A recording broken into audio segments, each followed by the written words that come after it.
What up, this is Rama Screen covering movies, TV, and entertainment, and here's my review of Netflix new movie, Tall Girl 2. Hey, before you watch my review, please subscribe to my channel, press that like button and ring that bell so you can get notified whenever I post new videos. And if you'd like to help support this channel, please do so at patreon.com/ramascreen. That's patreon.com/ramascreen. Let's rock this. Okay, fess up. Come on, admit it. Who among you requested Tall Girl 2, huh? Which of you asked for Tall Girl 2? I promise not to get angry. I'm just gonna be a little bit upset. Who among you at any point said, you know what would be a great idea? Tall Girl 2, yeah, that's it. Ay, ay, ay, ay, ay. You should feel lucky that you didn't have to sit through 90 minutes of this torture session, because I painfully took the sword to the gut for you. Tall Girl 2 is the sequel that nobody needs. On top of that, this is all just a poor excuse to introduce a rival love interest and turn every character and their grandma into good guys. This whole film feels like an extended episode that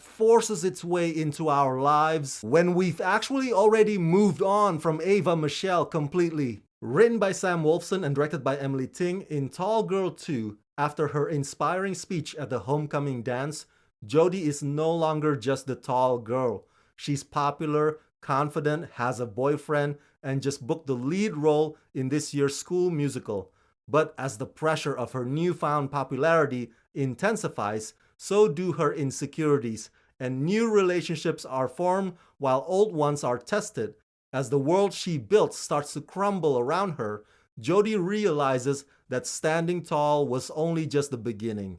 Starring Ava Michelle, Griffin Gluck, Sabrina Carpenter, Angela Kinsey, and Steve Zahn. Maybe it's just me, but it seems that part of the reason why they made this sequel was to respond to some of the criticism about the themes in the first movie. Specifically the opinion stating what's wrong with being tall. I mean, it's not like you're suffering from cancer or poverty or other misfortune. Equating height with the actual oppressed downtrodden is kinda insulting. And so there's a scene in this movie in which Ava has to explain herself yet again, and that serves as this film's way of calming the crowd. So anyway, in Tall Girl 2, Jodie and Dunk have been an official couple for quite some time. And then they break up over the stupidest shit, and that sets off the rest of this film that brings in new pointless character threats and a cheesy mind-numbing plot to get Jodie and Dunk to realize that they're meant for each other. None of the jokes are funny, none of the pearls of wisdom are all that profound. And if you're fans of Sabrina Carpenter, well, I'm sorry to break this to you, but you see her less here than you did in the previous installment. Sabrina barely appears in Tall Girl 2. Oh, and the guy who plays Dunk, actor Griffin Gluck, it's really difficult now to take him seriously as Jodie's boyfriend, because all I can think of when I see him is his other character from Lock and Key series, Gabe. Oh, and here's another thing. Tall Girl 2 makes the mistake of not having a substantial antagonist. Somebody who can compel you to side with or cheer for Ava's character Jodie. And having Jodie's inner voice as the villain just feels like a lazy cop-out. I could go on and on and on about why I really find Tall Girl 2 dreadful. But then all I end up doing is just making a long checklist. As I implied earlier, Tall Girl 2 does not need to exist. And by now we have established that being freakishly tall is not really the worst thing in the world. It's not really all that bad. So to those who still think that it is, well, cry me a river.